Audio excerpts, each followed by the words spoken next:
ప్రశస్త నామంలో ఈ రాత్రి ఉపవాస ప్రార్థనకు విచ్చేసిన దేవుని బిడ్డలైన మీకందరికీ హృదయపూర్వకమైన ప్రేమ వందనాలు.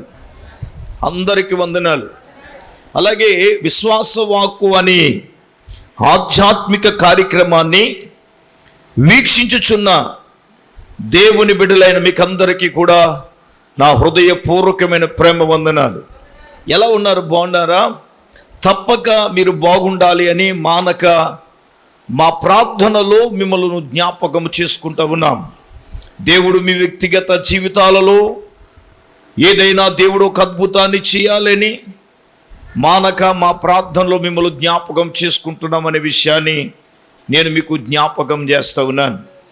ఈరోజు క్రైస్తవ విశ్వాసి జీవితంలో అత్యంత కీలకమైనది ఏమిటయ్యా అంటే ప్రార్థన. జీవించడానికి శ్వాస ఎంత అవసరమో ఏమంటే క్రైస్తవ జీవితంలో మనకు ప్రార్థన కూడా అంతే ప్రాముఖ్యం. ప్రార్థన లేకపోతే, ప్రార్థనా జీవితాన్ని లేకపోతే, ప్రార్థనా జీవితాన్ని కలిగి ఉండకపోతే మన జీవితంలో మనము చాలా పోగొట్టుకుంటాం. కొన్ని సందర్భాలలో, ఆయా సందర్భాలలో అనేక అవసరాల కోసం మనము ప్రార్థన చేయిస్తూ ఉంటాం. కానీ దేవుడు మన ప్రార్థన వినట్లేదే, మన ప్రార్థనకు జవాబు రావట్లేదే, అయ్యో మన ప్రార్థన దేవుడు ఎందుకు వినట్లేదు, నా ప్రార్థనకు ఎందుకు జవాబు రావట్లేదు అనే ప్రశ్నలు మన జీవితాల్లో మనందరికీ కూడా రావచ్చు. ఈరోజు మెసేజ్ యొక్క టైటిల్ ఏంటంటే మన ప్రార్థన వినకపోవటానికి గల కారణం, లేదా మన ప్రార్థన జీవితానికి ఏమండి ఉండే శత్రువులు ఏమిటి, మన ప్రార్థన విననివ్వకుండా ఆపే శత్రువులు ఏమిటి అనేది ఈ రాత్రి కొన్ని ఆత్మీయమైన పాఠాలు మనం నేర్చుకోవాలి. ఎందుకో మరొక మారు ఈ వాక్యాన్ని చెప్పమని ప్రభులు వారు మనతో మాట్లాడుతున్నారు. ఇక్కడ కూర్చున్న వారిలోనూ, దురశ్రావణి యంత్రము ద్వారా వాక్యం వింటున్న వారితోనూ, అలాగే టీవీ ముందు కూర్చుని వాక్యం వింటున్న వారందరితో కూడా ప్రభు మాట్లాడబోతున్నాడు. అసలు మన ప్రార్థన దేవుడు వినకపోవడానికి కారణం ఏమండి? మన ప్రార్థనకు జవాబు రాకపోవడానికి కారణం, లేదా మన ప్రార్థన జీవితానికి శత్రువులే కారణం ఏమిటి అనే విషయాన్ని ఈ రాత్రి కొన్ని సంగతులు, 7 సంగతులు మనము ధ్యానించబోతున్నాం. అందులో మొట్టమొదటి సంగతి మనకందరికీ తెలిసిన వాక్యమే. కీర్తనల గ్రంథం 66వ సంకీర్తన 18వ వాక్య భాగాన్ని దయచేసి మనము చదువుకుందాం. కీర్తనల గ్రంథం 66వ సంకీర్తన 18వ వాక్యాన్ని చదువుకుందాం.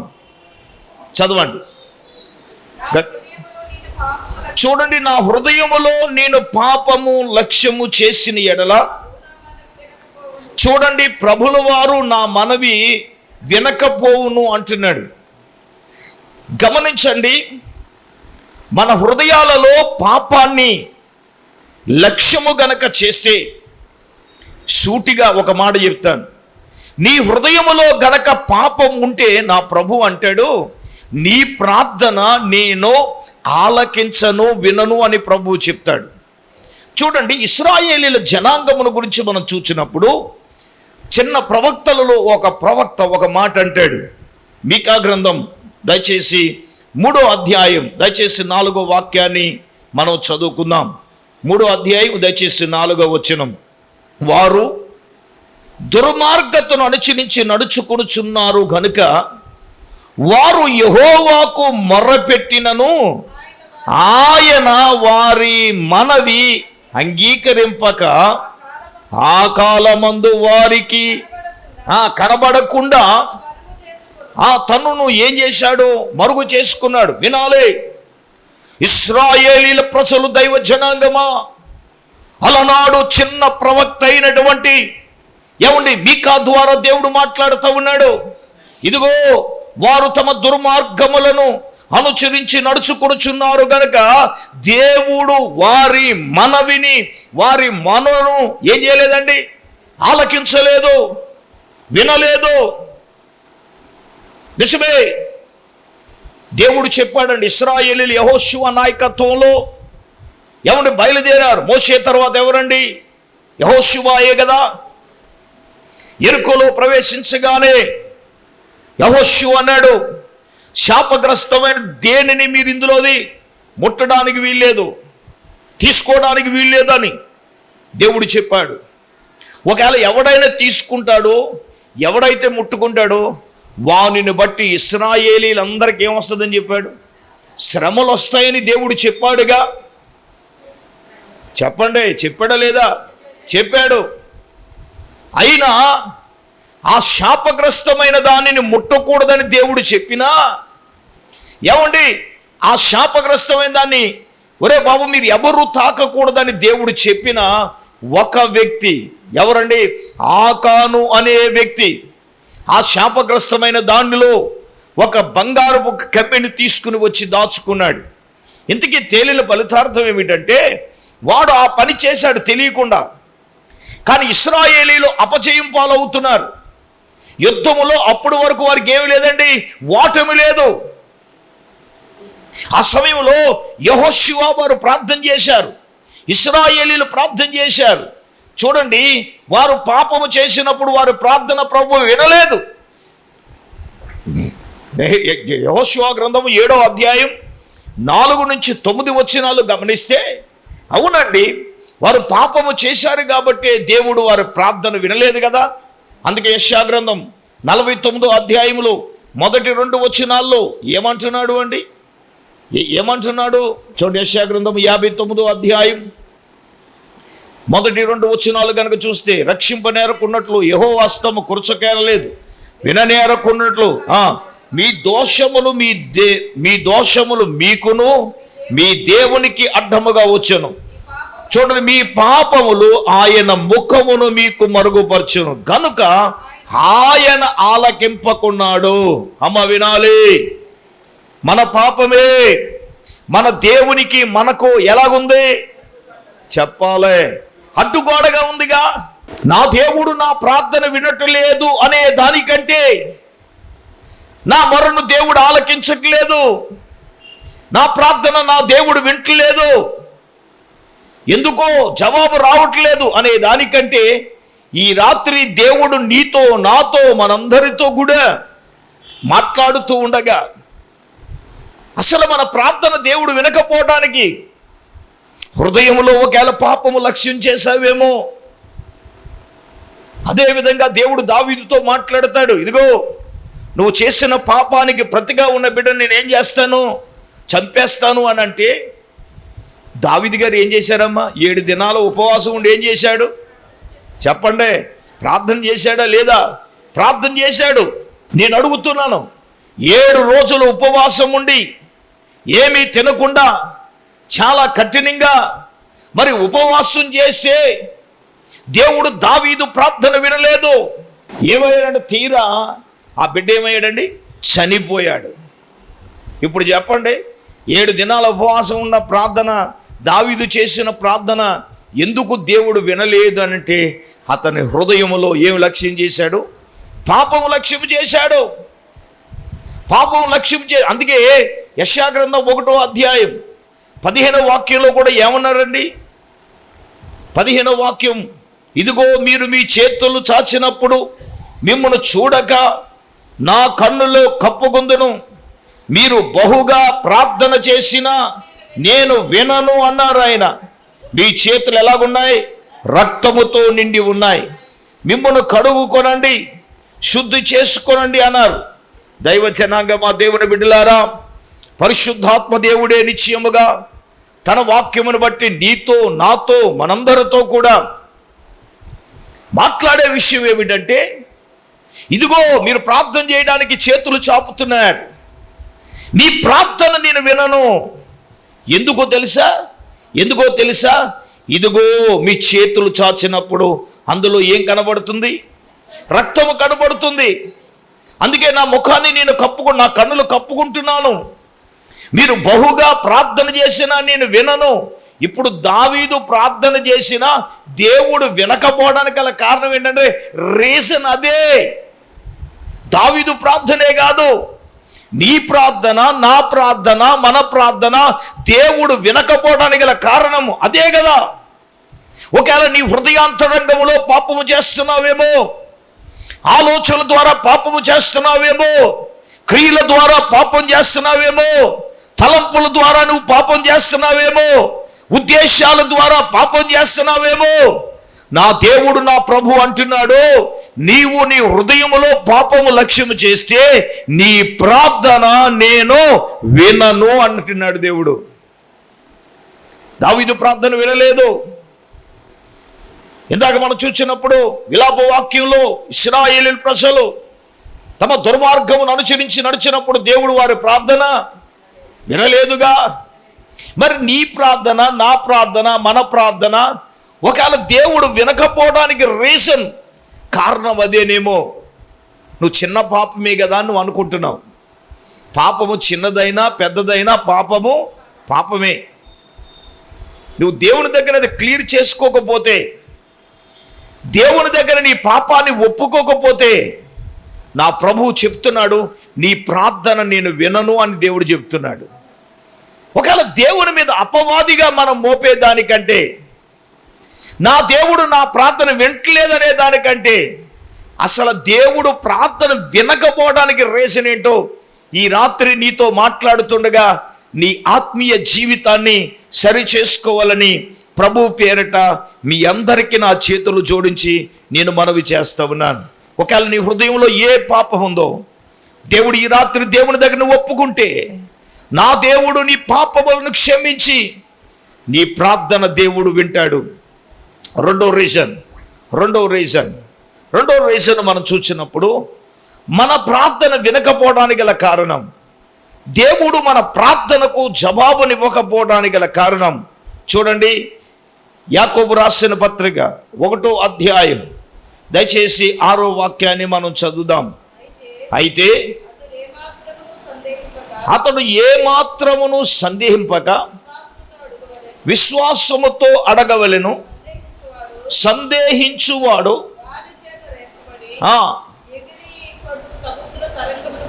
గమనించండి.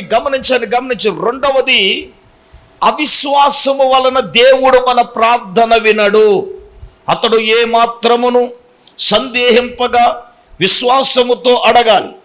ఇప్పుడు సందేహించువాడు గాలి చేత రేపబడి ఎగురుపడు సముద్ర తరంగమును పోలి ఉన్నాడట. రెండవ రీజన్ ఏమిటంటే, ఇక్కడ సందేహము అంటే అవిశ్వాసం. నువ్వు దేవునికి ప్రార్థన చేస్తున్నావు, సార్ నా దేవుడు ఇస్తున్నాడు అనే విశ్వాసం నీకు ఉండాలిగా. ఏంటది సీరియస్గా చూస్తున్నారేంటి? అవునా కదా చెప్పండి.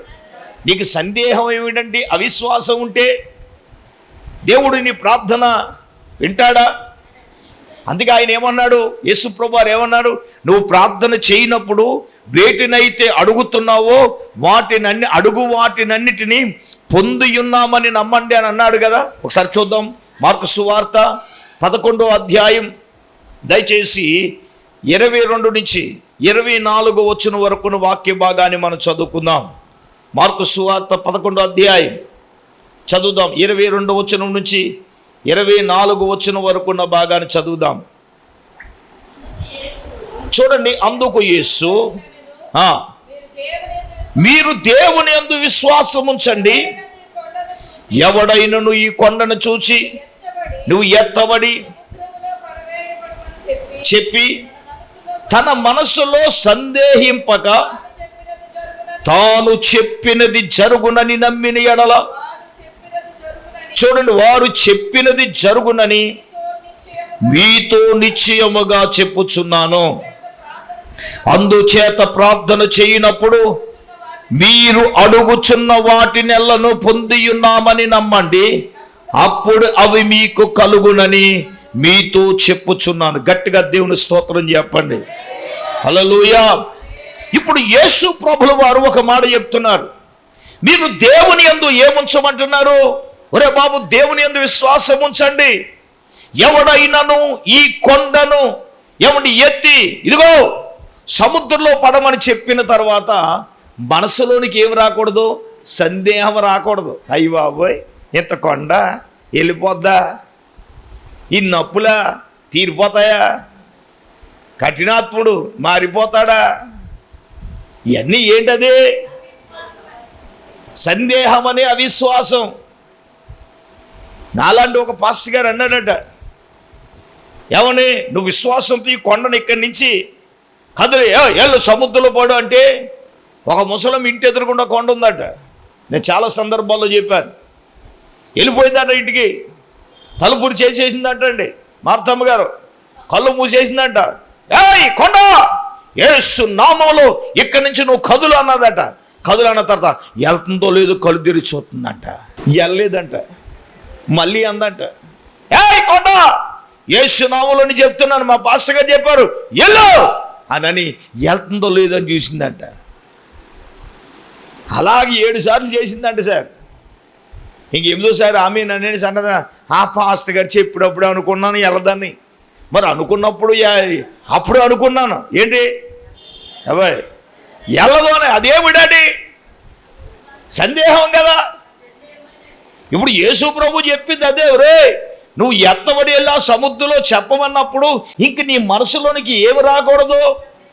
సందేహింపగా తాను చెప్పింది జరుగునని నమ్మని ఎడల వాడు చెప్పినది జరుగునని మీతో నిశ్చయముగా చెప్పుతున్నాను. ఆమె చెప్పండి, ఆమె చెప్పండి. నువ్వు పలికేది ఏదైనా, నువ్వు అడిగేది ఏదైనా యేసు నామములో అది జరుగునని నువ్వేం చేయాలా? సందేహింపగా విశ్వసిస్తే. నా ప్రభువు చెప్పేది ఏమిటంటే, ఒరే బాబు నువ్వు అడుగుతున్నావు కానీ నీలో అవిశ్వాసం ఏమవట్లేదు. చెప్పండి, అప్పులు తీరుతాయి అంటావా? మారతాడంటావా? నేను ఇల్లు కట్టగలనంటావా? నా జీవితానికి ఆరోగ్యం వస్తుందంటావా? మారతాడంటావా? సమస్యలు తీరుతాయంటావా? ఇబ్బందులు అవుతాయంటావా? ఇవన్నీకే అవుతాయా, వస్తాయా, మారతాయా, తీరతాయని ఇవన్నీ సందేహానికి సంబంధించిన బ్యాచ్ ఇది. అలా చదువుతారేంటి? యేసు నామములో ఇది జరుగును. ఆమేన్ చెప్పండి, ఆమేన్ చెప్పండి. ఆమేన్. ఇది జరుగును. నువ్వు అడిగేది నా దేవుడు ఇస్తాడు, నా ప్రార్థన దేవుడు వింటాడు అని సందేహింపగా నువ్వు నమ్మితే, విశ్వసిస్తే నా దేవుడు ఏదైనా, దేవుడే ప్రార్థన ఆలకించి, దేవుడు ప్రార్థన అంగీకరించి నువ్వు విశ్వాసముతో దేవుణ్ణి అడిగితే, నా ప్రభు అన్నాడు, ఒరే బాబు నువ్వు కొండ వెళ్ళమని మనసులో నువ్వు సందేహింపకుండా అది జరుగుతుంది. 24వ వచనం ఏమన్నాడు? అందుచేత నువ్వు ప్రార్థన చేయనప్పుడు ఏమండి, నువ్వు ప్రార్థన చేయనప్పుడు మీరు ఏదైతే అడుగుతున్నారో వాటన్నిటినీ పొంది ఉన్నామని నమ్మండి. నేను అడుగుతున్నాను, కారణం ఏమిటంటే, ఒకవేళ మన జీవితాలలో మనము ప్రార్థన చేస్తున్నాం, దేవుని అడుగుతున్నాం, ఒకవేళ మనలో అవిశ్వాసం ఉంటే ఈ రాత్రి ప్రభు మాట్లాడుతున్నాడు. ఆ విశ్వాసాన్ని ఏం చేయాలి? నీలో నుండి, నాలో నుండి, మనలో నుండి ఏం చేయాలి? తొలగించేసుకోవాలి. ఒకవేళ సందేహం అనే దాన్ని తొలగించేసుకోవాలి. ఎస్ లార్డ్, నేను ప్రార్థన చేస్తున్నాను, నా దేవుడు నా ప్రార్థన వింటాడు, ఖచ్చితంగా నా దేవుడు నాకు ఏమి ఇవ్వబోతున్నాడు? జవాబునివ్వబోతున్నాడు. ఆమేన్. నా దేవుడు నాకు ఏమి ఇవ్వబోతున్నాడు? జవాబునివ్వబోతున్నాడు అని నువ్వు విశ్వసిస్తే ఖచ్చితంగా నా దేవుడు నీకేమిస్తాడు? జవాబునిస్తాడు. నువ్వు సందేహింపకుండా అడిగితే ఎందుకు ఇవ్వడు దేవుడు? విశ్వాసముతో అడిగితే దేవుడు ఎందుకు ఇవ్వడు? చెప్పండి. పరిస్థితులు ఎలాగున్నా కానీ నువ్వు విశ్వసిస్తే, ఎస్ లార్డ్ నా దేవుడు చేయగలడని నువ్వు విశ్వసిస్తే, మనుషులు అసాధ్యమైనా కానీ నువ్వు విశ్వాసంతో అడిగితే నా దేవుడు సుసాధ్యం చేయగలడు కదా. సందేహింపకుండా నమ్మిన ఎడల నీకు అర్హత లేకపోయినా దేవుడు చేస్తాడు, యోగ్యత లేకపోయినా చేస్తాడు. విశ్వాసం ఉంటే చాలా చప్పట్లు కొట్టండి గట్టిగా. నా దేవుడు, నీ విశ్వాసము చూచిన దేవుడు, నీ ప్రార్థన దేవుడు విని ఖచ్చితంగా దేవుడు ఏమిస్తాడంటే సమాధానం ఇస్తాడు. ఇది రెండవది. మూడవదిగా మనం చూసినప్పుడు, మనము దేవుణ్ణి అడుగుతున్నాం, మన దేవుడు ఇవ్వకపోవడానికి కారణం ఏమిటంటే స్వార్థం. స్వార్థం అనే దానికంటే దురుద్దేశం అంటే కూడా బాగానే ఉంటుంది. చూడండి ఒకసారి యాకోబు రాసిన పత్రిక 4వ అధ్యాయం 2వ వాక్యాన్ని మనం చదువుదాం. 3వ వచనానికి వచ్చేద్దాం. 3వ వచనానికి, మీరు అడిగినను మీ భోగముల నిమిత్తం మీరు దురుద్దేశముతో అడుగుదురు గనుక మీకేమీ దొరకట్లేదు. అమ్మా, 3వది ఏంటి అంటే నేనేమన్నానంటే స్వార్థం లేదా దురుద్దేశం. దురుద్దేశం అంటే ఏంటి? మంచి ఉద్దేశంతో అడగడం కాదు. ఇంకో మాట అన్నారు ఇక్కడ, మీ భోగముల నిమిత్తమై వినియోగించడానికి మీరు దురుద్దేశముతో స్వార్థముతో మీరు అడుగుతున్నారు గనక మీ ప్రార్థన నేను వినను అని దేవుడు చెప్తున్నాడు. అక్కడ ఏమన్నారండి? చెప్పండి, ఏమన్నారు? మీరు దురుద్దేశముడు అడుగుదురు కానీ, ఒరే బాబు అడుగుతున్నారు కానీ మీకేమీ దొరకటలేదు అని నా ప్రభువు చెప్తూ ఉన్నాడు. దానికి రీజన్ ఏమిటి? దానికి కారణం ఏమిటి? మనము దేవుణ్ణి అడుగుతున్నాం, దేవుణ్ణి అడిగినా, దేవునిని ప్రార్థించిన, అక్కడ అంటున్నాడు దురుద్దేశముతో. దురుద్దేశం అన్నా స్వార్థం అన్నా ఒకటే, సెల్ఫిష్నెస్. ఒక రోజున యేసు ప్రభు వారు ఏమండి వెళతా ఉన్నప్పుడు శిష్యులు అంటారు, అయ్యా నిన్ను ఇంత మాట అంటారా, నువ్వేం చేయాలి తెలుసా? శిష్యులు అడుగుతున్నారు, ఏంటి? ఆకాశమును నువ్వు అగ్ని కురిపించి నువ్వేం చేయాలి? వీళ్ళందరినీ కాల్చి చంపాడు, నోరు మూయండి అన్నాడు యేసు ప్రభు వారు. కారణం ఏంటి? ఆయనము నశించిన దానిని వెదక రక్షించడానికి వస్తే వీళ్ళకి వ్యతిరేకంగా మాట్లాడారని, వీళ్ళకి వ్యతిరేకంగా జీవించారని శిష్యులు అంటున్నారు, నువ్వు ఆకాశం నుండి అగ్ని కురిపించేసి వీళ్ళందరినీ ఏం చేయాలా? దేవుడు అన్నాడు, రేయ్ నోరు మూయి అన్నాడు. నిజమండి. ఈ రోజున మన భోగముల నిమిత్తం అడిగితే, భోగాల కొరకు వినియోగించుకోవడం కోసం నేనేమంటానంటే, అది నీకు అవసరమైనప్పుడు తప్పకుండా నువ్వు అడగకపోయినా నా దేవుడు నా ప్రభు ఇస్తాడు. అందులో ఏ విధమైన సందేహం లేదు. ఒకవేళ దురుద్దేశముతో అడుగుతున్నావేమో, చెడ్డ ఉద్దేశముతో అడుగుతున్నావేమో, అందుకే దేవుడు ఒకవేళ స్వార్థముతో అడుగుతున్నావేమో. నేను ఈ మాట వాడడానికి గల కారణం ఏంటంటే, దురుద్దేశం అన్నా స్వార్థం అన్నా ఒకటే.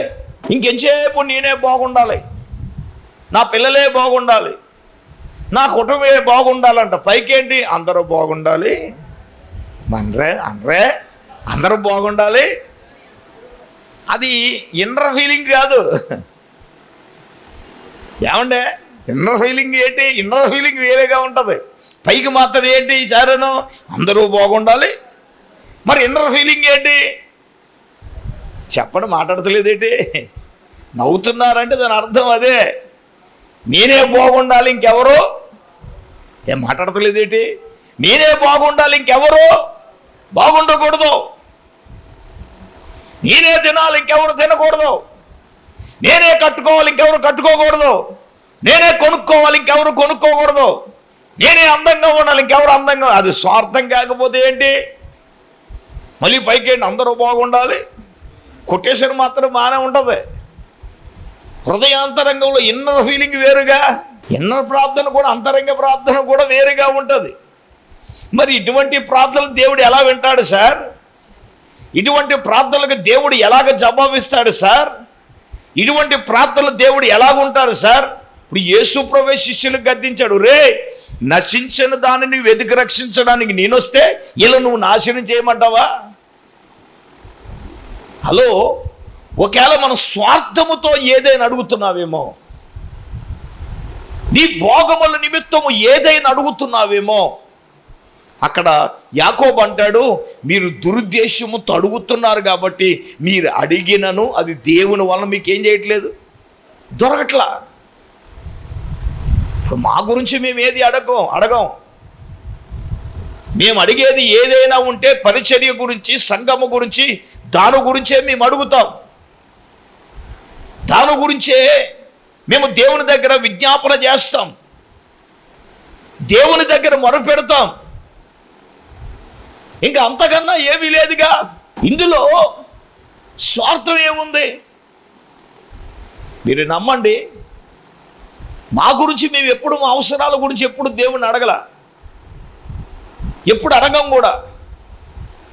ఏదేమైనా సేవాపరంగా సేవ అవసరతల గురించే కానీ మన తెల్లవారుజామున చేసే ప్రార్థనలో అంశములో ఉన్నది ఏమిటంటే పరిచర్యను గురించే, సంఘాల గురించే తప్ప వ్యక్తిగత అవసరాల గురించి దేవుణ్ణి అడగడం, ప్రార్థన చేయడం నేనైతే తక్కువే.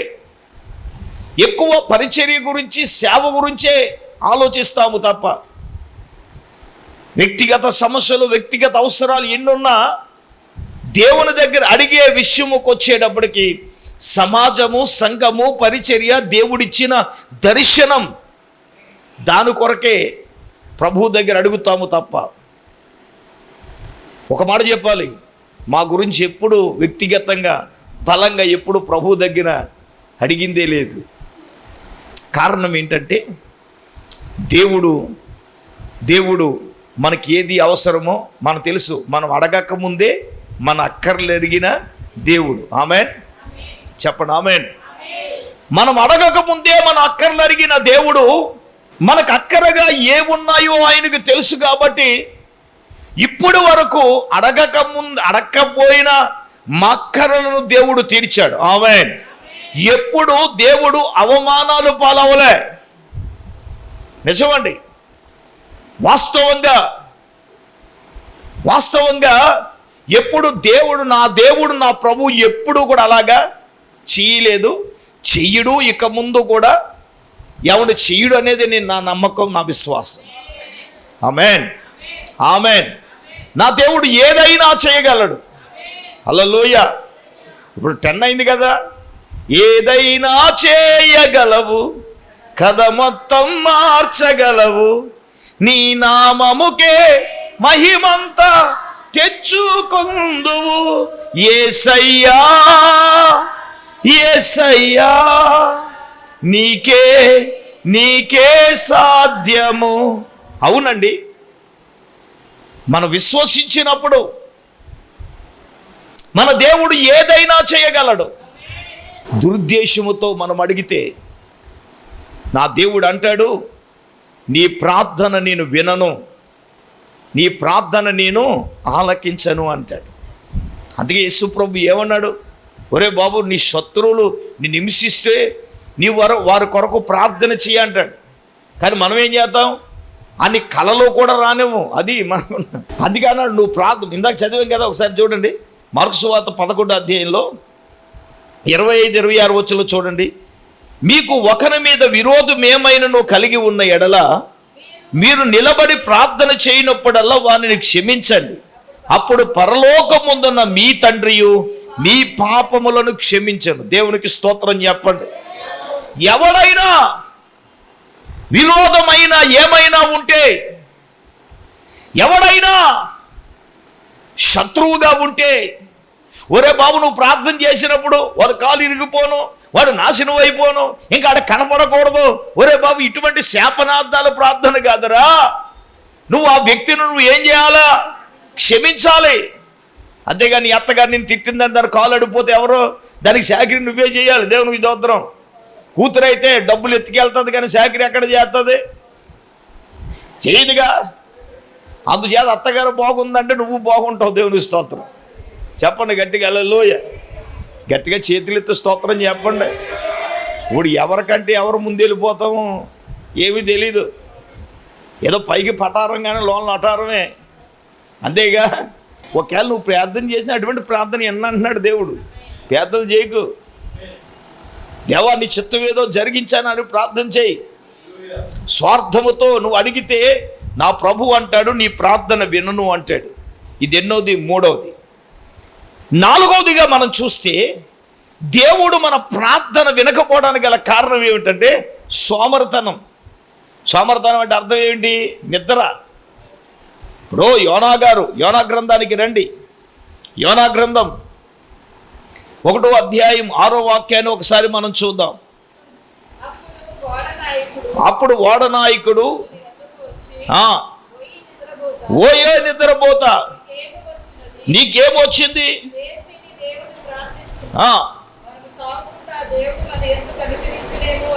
నేను చూడండి, వినండి, గమనించండి.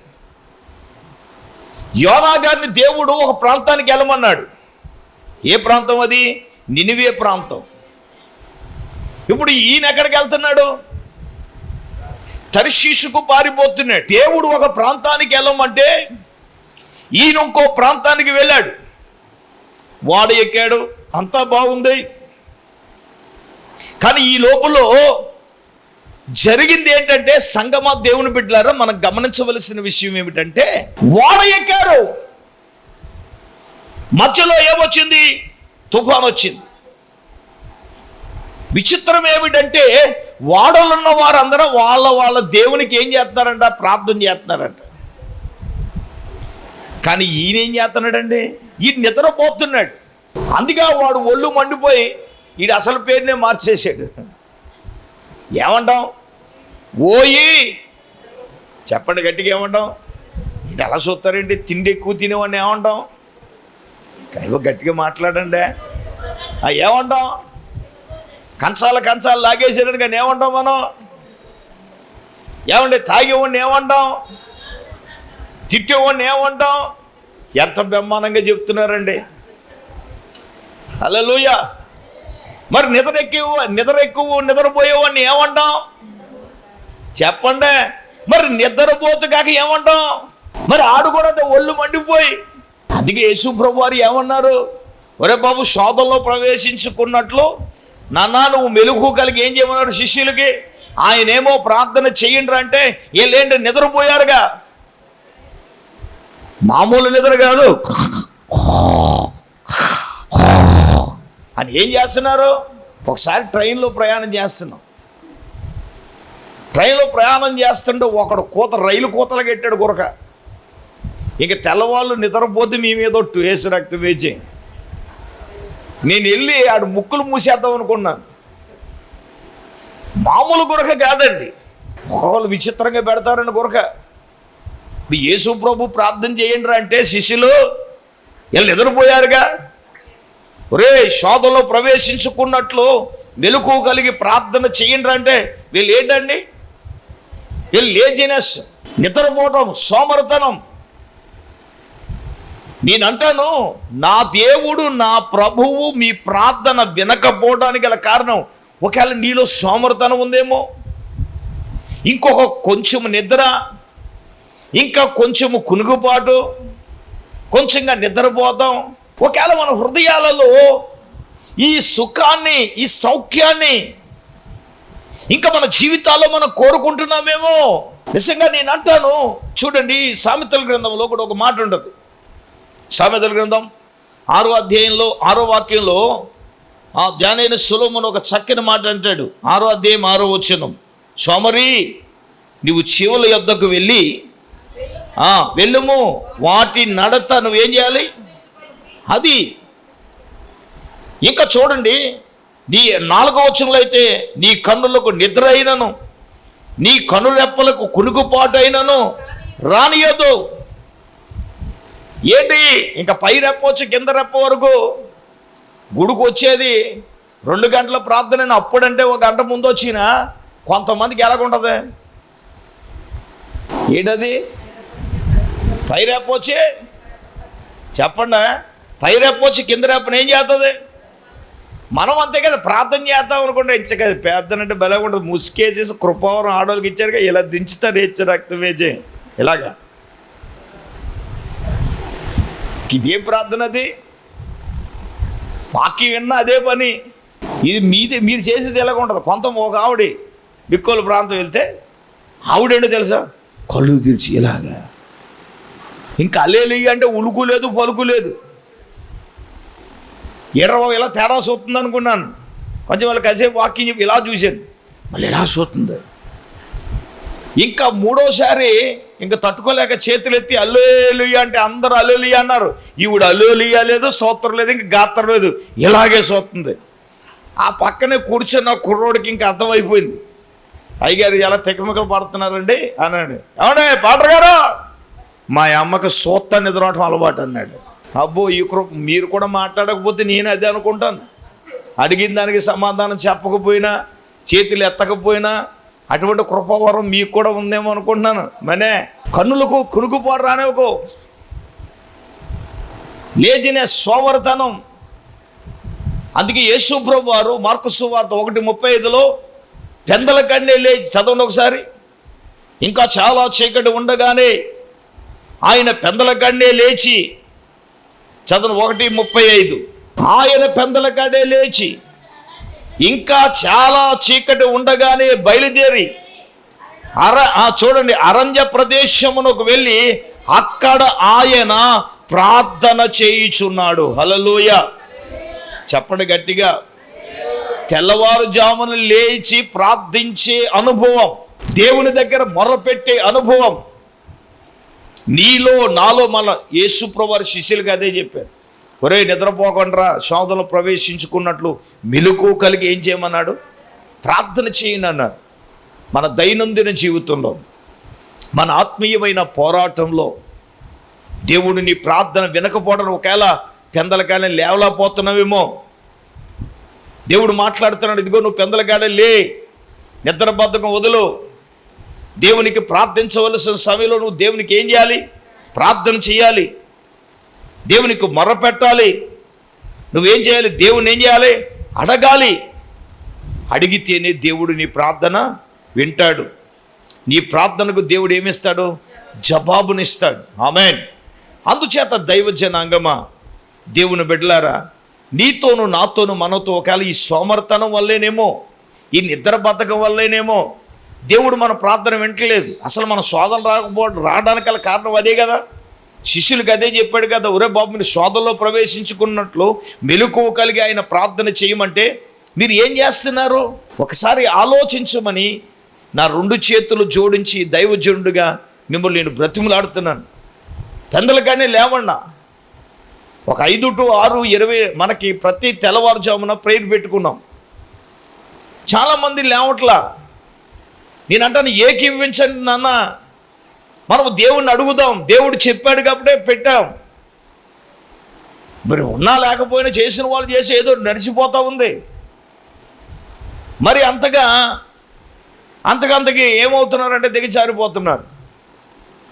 హలో వినండి, దేవుడు ఒకటి మనకి చెప్పాడు అంటే దానిని ఖచ్చితంగా మనం నిద్ర బద్ధకాన్ని వదిలి మనం ప్రార్థన చేస్తే నా దేవుడు ఖచ్చితంగా దేవుడు చేయబోతున్నాడు, ప్రార్థన వినబోతున్నాడు, ప్రార్థన దేవుడు కార్యం చేయబోతున్నాడు. ఒకవేళ వదులుకోమని దేవుడు హెచ్చరిస్తున్నాడు.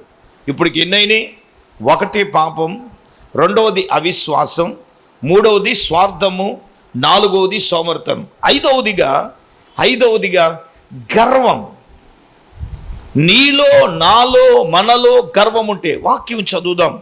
పేతురు రాసిన మొదటి పత్రిక 5వ అధ్యాయం ఒకసారి మనం చూసినట్లయితే 5, 6 వచనాలు ఒకసారి చూద్దాం. చూడండి, పేతురు రాసిన పత్రిక మొదటి పత్రిక 5వ అధ్యాయం 5 నుంచి, చిన్నపిల్లలారా మీరు పెద్దలకు లోబడి ఉండండి, మీ ఎదుట దీన మనస్సు అని వస్త్రమును ధరించుకుని మిమ్మల్ని అలంకరించుకొనండి. దేవుడు అహంకారులు ఎదిరించి దీనులకు కృప అనుగ్రహించెను. దేవుడు తగిన సమయమందు మిమ్మల్ని హెచ్చగునట్లు ఆయన బలిష్టమైన చేతి కింద దీన మనస్సుకులై ఉండండి. ఆమేన్. దైవ జనాంగమా, దేవుని బిడ్డలారా, ఒకవేళ నీలో నాలో మనలో గర్వం ఉంటే దేవుడు మన ప్రార్థన వినడు కదా. లోకాసు వార్త 18వ అధ్యాయంలో యేసు ప్రభువారు ఒక ఉపమానం చెప్పారు. దేవాలయానికి 2 వెళ్ళారు ప్రార్థన చేయటానికి. ఎవరాలో? ఒకడు పరిచయుడు, చెప్పండి, 2వ వాడు సుంకరి. చూడండి వాళ్ళ ప్రార్థన. మనకి సుంకరి ప్రార్థన వద్దండి, పరిచయుడు చేసిన ప్రార్థనే మనం చదువుకోవాలి. లోకాసు వార్త 18వ అధ్యాయం 11వ వచనంలో ఏమన్నారు? పరిచయుడు నిలబడి, దేవా నేను చోరులైనను, అన్యాయస్తులను, వ్యభిచారులనైనను, ఇతర మనుషుల వలనైనను, ఈ సుంకర వలనైనను ఉండనందుకు నీకు కృతజ్ఞతలు చెల్లించుచున్నాను. వారానికి 2 మార్లు ఉపవాసం చేయుచున్నాను. నా సంపాద అంతటిలో 10వ వంతు చెల్లిస్తున్నానని చెప్పి తనలోను తాను ఏం చేసుకుంటున్నాడు? ప్రార్థన చేసుకుంటున్నాడు. ఈడు నేను దొంగన కాదు, నేను అన్యాయం చేయలేదు, నేను వ్యభిచారం చేయలేదు, ఇతర మనుషుల వలె నేను ఉండలేదు, ఇక్కడికి వచ్చిన సుంకర వలె నేను ఉండనందుకు స్తోత్రం నాయన అని ఏం చేస్తున్నాడంటే తనకు తానుగానే హెచ్చించేసుకుంటున్నాడు. దైవ జనాంగమా, మీరు వినాలి. నీకు నీవుగా హెచ్చించుకుంటే, నీకు నీవుగా హెచ్చించుకుని నువ్వు ప్రార్థన చేస్తే, అమ్మా ఈ పరిచయుడు ప్రార్థన విన్నాడా? కింద క్వాలిటీలు బాగానే ఉన్నాయి, మన మీద ఆడే బెటరు. వారానికి 2 మార్లు, మనమా 1 మారు, 1 రోజు ఉండడానికి ఉపవాసం. హాయ్ బాబా షుగర్ వచ్చేస్తుందండి, షుగర్ అండి. ఎన్ని బలహీనతలు వస్తాయో. హల్లెలూయా. మన మీద బెటరే. ఇంకా ఏం చేశాడు అనంటే, ఏమండి ఇంకా ఏం చేశాడు అని గనక మనం గమనించినప్పుడు, ఏమండి నేను ఉపవాసం ఉంటున్నాను, ఓకే, సంపాదనలో 10వ భాగం ఇస్తున్నాను, ఓకే, కానీ కింద చేసేవి బాగానే ఉన్నాయి, కానీ పైది మాత్రం తనను తాను హెచ్చించుకున్నాడు. ఏమండి ఇక్కడ మనం గమనించవలసిన విషయం ఏమిటంటే, నిన్ను నీవు హెచ్చించుకుంటే, నిన్ను నీవు దేవునికి మొర్ర పెట్టుకుంటే, హెచ్చించుకున్న ఇంతకీ ఈ ఇద్దరిలో ఎవరు ప్రార్థన దేవుడు విన్నాడు? సుంకరి ప్రార్థన విన్నాడా, పరిచయుడు ప్రార్థన విన్నాడా అంటే పరిచయుడు తనను తాను హెచ్చించుకున్నాడు. దాన్నే ఏమంటారంటే గర్వం. చాలామందికి భక్తి గర్వం ఉంటుంది. ఇది హలో, గర్వమనిచి గద్దెలు దింపి గనుడునైనా మేపేశాడు గడ్డి. ఎవరైనా? రాజగు నెబుకద్నెజర్. ఆయన ఒప్పేసుకున్నాడు. ఎంత గర్వము గలవానినైనను అణుచుటకు దేవుడు ఎవరంట? అనపశక్తుడు అని చెప్పాడు. వినండి, ఒకవేళ నీలో, నాలో, మనలో పరిచయ ప్రార్థన ఉంటే మారు మనసు రావాలి. నా ప్రార్థన దేవుడు వింటాడు. నేను పరిశుద్ధుణ్ణి, నేను పోటీగాన్ని, నేను ఆటగాన్ని, నేను పెద్ద ఇది అని అనుకుంటే నథింగ్. అందుకే దైవజనురాలు నా చిన్నప్పుడు నేను గమనించినప్పుడు ప్రతిరోజు లేచిన వెంటనే కంటి ద్వారా కానీ, చూపు ద్వారా కానీ, మాట ద్వారా కానీ, క్రియల ద్వారా కానీ ఎక్కడైనా నేను దోషంలో పడి ఉంటే, అయ్యా ఈవినింగ్ అలా ప్రార్థన చేసేవారు. పొద్దునేమో పడకుండా, ఆలోచనలు కానీ తలంపుల్లో కానీ ఎక్కడ పడకుండా కాపాడు ప్రభు అని పగలు ప్రార్థన చేసేవారు. ఇందులో గమనించేది విషయం ఏమిటంటే, నేను నిరుద్ధురుని ప్రభువా అని మనలను మనం హెచ్చించుకోవడానికి వీలు లేదు. ఎందుకంటే యేసు ప్రభు వారు కింద చెప్పిన విషయం ఏమిటంటే, ఏమండి 14వ వచనం, అతని కంటే ఇతడు నీతిమంతుడని తీర్పు పొంది తన ఇంటికి వెళ్ళినని మీతో చెప్పుచున్నాను. తనను తాను హెచ్చించుకున్నవాడు తగ్గించబడ్డాడు, తనను తాను తగ్గించుకున్నవాడు హెచ్చించబడ్డాడు. ఇందులో హెచ్చించుకున్నవాడు ఎవరు, తగ్గించుకున్నవాడు ఎవరంటే హెచ్చించుకున్నవాడు పరిచర్యుడు. అందుకే అతని ప్రార్థన దేవుడు వినలేదు. అతని ప్రార్థనకు దేవుడు ఏమి ఇవ్వలేదండి? జవాబు ఇవ్వలేదు.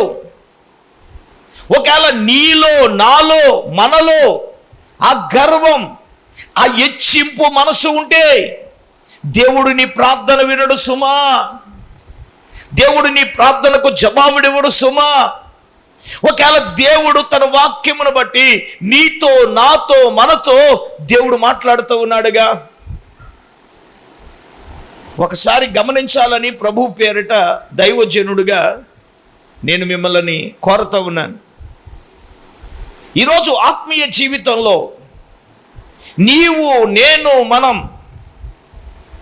తండ్రి ఒకవేళ మనం మొరపెట్టడంలో, మనం దేవుని అడగడంలో, దేవుని యొక్క మొరపెట్టడంలో, విజ్ఞాపన చేయట్లో ఒకవేళ ఎక్కడైనా ఏదైనా ఒక అతిశయం మనలోనికి వచ్చిందేమో, ఏమో పరిచయ ప్రార్థనే దేవుడు వినలేదంటే నీ ప్రార్థన, నా ప్రార్థన, మన ప్రార్థన ఒకవేళ దేవుడు వినట్లేదేమో. ఒక్కసారి నీవు, నేను, మనం ఒక్కసారి దైవ లేఖనమును బట్టి ఒకవేళ పరిచయులాగా హెచ్చింపు మనసు ఉంటే నువ్వు ఈ రాత్రి దేవుడు నీతో మాట్లాడుతున్నాడు. ఒకవేళ నిన్ను నీవు హెచ్చించుకుంటున్నావేమో, నీ భౌతిక పరిస్థితులు చూసి హెచ్చించుకుంటున్నావేమో, నీకున్న జ్ఞానమును బట్టి నువ్వు హెచ్చించుకుంటున్నావేమో, నిన్ను నీవే హెచ్చించుకుంటున్నావేమో. ఒక్కసారి దైవ జనాంగమా, దేవుని బిడ్డలారా, మీరందరూ కూడా గమనించవలసిందిగా ప్రభు పేరిట మీ అందరికీ కూడా నేను మనవి చేస్తున్నాను. ఆరోదిగా మనం చూసినప్పుడు దేవుడు మన ప్రార్థన వినకపోవడానికి ఆరో కారణం సామెతల గ్రంథం 8వ అధ్యాయం దయచేసి 9వ వాక్యాన్ని మనం చూద్దాం. ధర్మశాస్త్రం వినకుండా, చూడండి, తన చెవులు మోసుకున్న వాని ప్రార్థన నాకు ఏహిము అన్నాడు. సామెతల గ్రంథం 28వ అధ్యాయం 9వ వాక్యం, 28:9. ధర్మశాస్త్రము వినబడకుండా తన చెవులను తొలగించుకున్నవాడు ప్రార్థన నాకు ఏహిము అన్నాడు. అంటే అర్థం ఏంటి? దేవుని వాక్యాన్ని లోబడకుండా నువ్వు ఎంత ప్రార్థన చేసినా, దేవుని వాక్యానికి నువ్వు లోబడకుండా, వినకుండా నువ్వు ఎంత మొర్ర పెట్టినా దేవుడు నీ ప్రార్థన వినడు. దానికి ఉదాహరణ పాత నిబంధన గ్రంథంలో సౌలు ప్రార్థన దేవుడు వినకపోవడానికి రీజన్ ఏంటంటే అతడు దేవుని మాట వినలేదండి.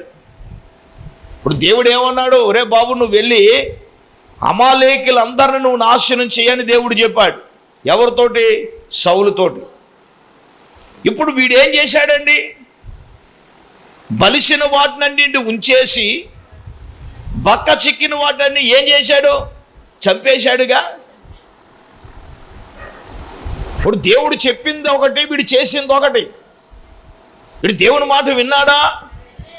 చెప్పండి. దేవుని మాట ప్రకారంగా చేశారా?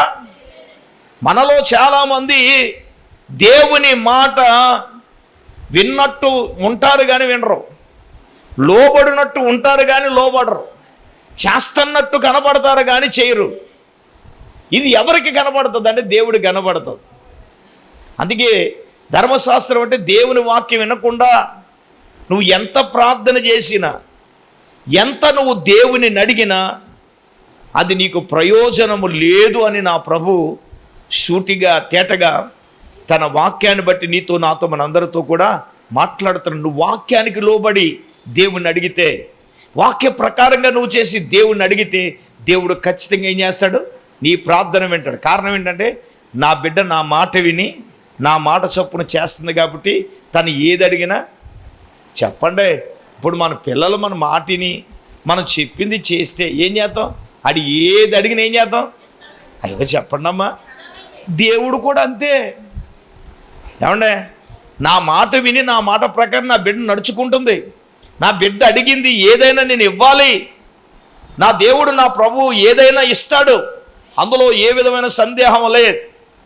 నా దేవుడు ఏదైనా ఇస్తాడు, నా దేవుడైన ఏదైనా ఇస్తాడు, ఖచ్చితంగా ఇస్తాడు. ఎందుకు ఇవ్వడండి? ఇవ్వడా? ఇస్తాడుగా. ఎప్పుడో తెలుసా? నీవు, నేను, మనము ఆయన మాటకు విని లోబడి ఆయన మాట ప్రకారం చేస్తే నా ప్రభు ఖచ్చితంగా దేవుడు చేస్తాడు. ఇప్పుడు వాక్యానికి లోబడి వాక్య ప్రకారంగా నువ్వు చేసినప్పుడు నేను నమ్ముతున్నాను, నువ్వు ఏది అడిగినా ఇస్తాడు. ఇప్పుడు ఆయన ఎందుకు ఇవ్వడో? ఇదిగో నా మాట వింటుంది నా బిడ్డ, నా మాట ప్రకారంగా చేస్తుంది, నా మాట ప్రకారంగా జీవిస్తుంది, కాబట్టి నేను ఏదైనా నేను చేస్తాను. ఏదైనా చేయగలడు, ఏదైనా చేస్తాడు. ఎప్పుడో తెలుసా? నువ్వు వాక్యానికి లోబడి వాక్య ప్రకారంగా జీవించినప్పుడు, వాక్య ప్రకారంగా నువ్వు నడుచుకున్నప్పుడే నా దేవుడు, నా ప్రభువు ఏదైనా చెయ్యగలడు. ఆమేన్. వాక్యం వినకుండా, వాక్య ప్రకారం నడవకుండా నువ్వు ఎంత ప్రార్థన చేసినా నా దేవుడు అంటున్నాడు, సూటిగా చెప్పేది ఏంటంటే నీ ప్రార్థన నేను వినను అని చెప్తున్నాడు. 7వదిగా మనం చూద్దాం. మత్తయి సువార్త 6వ అధ్యాయం, దయచేసి 12వ వాక్యాన్ని చదువుకుందాం. మత్తయి సువార్త 6వ అధ్యాయం 12వ వాక్యం. మా రుణస్థులను మేము క్షమించిన ప్రకారం మా రుణములు క్షమించము, మమ్మల్ని శోధనలేక దుష్టి నుంచి తప్పించము, మనుషుల అపరాధములు మీరు క్షమించని ఎడల మీ పరలోకపు తండ్రి మీ అపరాధములను క్షమించాము. ఆమె వినండి, నీవు నీ శత్రువులని క్షమించే ప్రార్థన, అంటే నువ్వు శత్రువును క్షమించకుండా నువ్వు ఎంత ప్రార్థన చేసినా దేవుడు వినడు అంటున్నాడు. అర్థమవుతుందా? క్షమాపణ లేని ప్రార్థన దేవుడు వినడు. హలో వినండి, నీ పిల్లలు తప్పు చేస్తే క్షమించే మనసు నీకు ఉండాలి. విన్నారా? ఏమో నీ రుణస్థులను నువ్వు క్షమిస్తేనే నిన్ను క్షమిస్తానన్నాడు. మనుషుల అపరాధములు నువ్వు క్షమిస్తేనే నేను క్షమిస్తానన్నాడు. ఇందాక కూడా ప్రభు చెప్పాడు, నువ్వు ప్రార్థన చేయనప్పుడు నీకు ఎవడైనా విరోధం ఎవడైనా వస్తే ముందు నువ్వు వాడిని ఏం చేయాలా? ఒరే బాబు వాడిని క్షమించమని అంటున్నాడు. రాత్రి ఒక ఇన్సిడెంట్ జరిగింది. ఏమండి, పెద్దల ముందు ఒకవేళ నేను నా మాట ద్వారా నేనైతే తప్పు చేయలేదని అనుకుంటున్నాను, కానీ ఎదరు వ్యక్తి ఏమనుకుంటున్నాడంటే తప్పు అని అనుకుంటున్నాడు. ఒకవేళ తప్పు అవితే కనుక నేను ఎంత పెద్ద స్థాయిలో ఉన్నా క్షమించమని నేను అడిగాను. అదేంటో తెలుసా? వాక్యం చెప్పిన మాట అది. ఎక్కువగా నేనల్లా, నన్నే చాలా మాటలు అన్నారు. దైవజనుడుగా నేనేం చేశానంటే తల వంచాను. నా స్థాయి ఉన్నతమైన స్థాయి, దేవుడు ఉన్నతమైన స్థాయిలో పెట్టాడు. నాకంటే కింద స్థాయి మాటలు పడ్డాను. పడి కూడా పెద్ద మనుషుల దగ్గర నేనేదో తప్పు చేశానన్నట్టుగా నన్ను నిలబెడితే నేను ఒకటే చెప్పాను, అయితే నా మాటల్లో నేను తప్పు చేశానని అనుకోవట్లా, కానీ ఆ వ్యక్తికి నేను అన్న మాట ద్వారా కనుక దాన్ని తప్పుగా నేను భావిస్తే పెద్దలందరి ముందు నేను క్షమించమని ఇద్దరు వ్యక్తులను నేను అడిగాను దైవజనుడుగా. ఎందుకో తెలుసా? నా ప్రభువే అన్నాడు, నీ ఎడలు తప్పు చేసిన వాడు నువ్వేం చేయి, క్షమించమని అడగమన్నాడు. నేను క్షమించేశాను. ఒరే బాబు, మీ తప్పులు మీరు నన్ను అడగకపోయినా మీ తప్పులు నేను క్షమించాను. క్రైస్తవునికి, దేవుని బిడ్డకి అటువంటి క్షమాగుణం లేకుండా నేను ఎంత ప్రార్థన చేస్తే దేవుడు నా ప్రార్థన ఎందుకు వింటాడండి? నువ్వు క్షమాగుణం లేని ప్రార్థన ఎంత ప్రార్థన చేసినా దేవుడు వినడు అని చెప్తున్నాడు.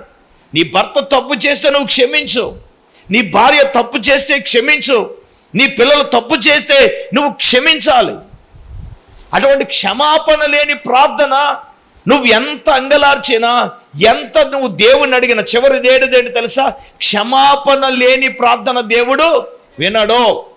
నువ్వు క్షమించు అని ప్రభువు చెప్తున్నాడు.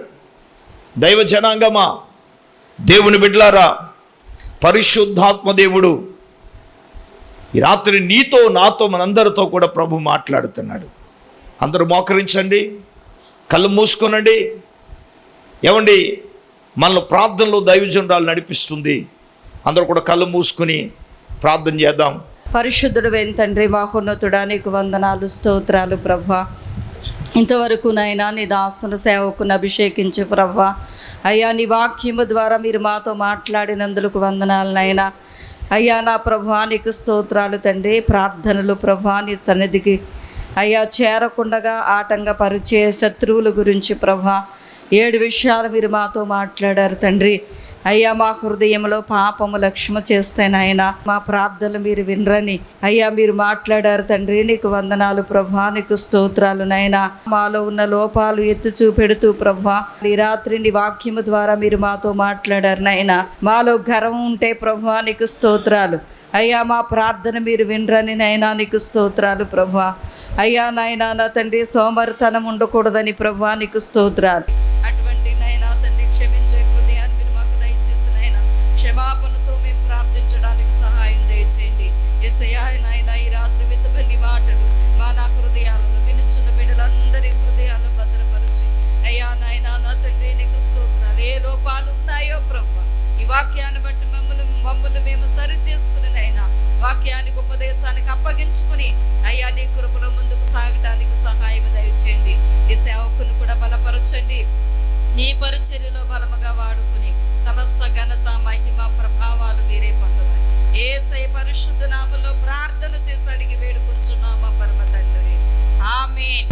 మన పరమ తండ్రి అయిన దేవుని ప్రేమ, మన ప్రభువును రక్షకుడైన యేసుక్రీస్తు ప్రభుల వారి యొక్క దివ్యమైన కృప, ఇక్కడ కూడిన బిడ్డలకు, వాక్యం వింటున్న బిడ్డలకును, టీవీ ముందు కూర్చుని వాక్యం వింటున్న బిడ్డలకు ఆయన కృప సదాకాలము తోడైని నడిపించునుగాక.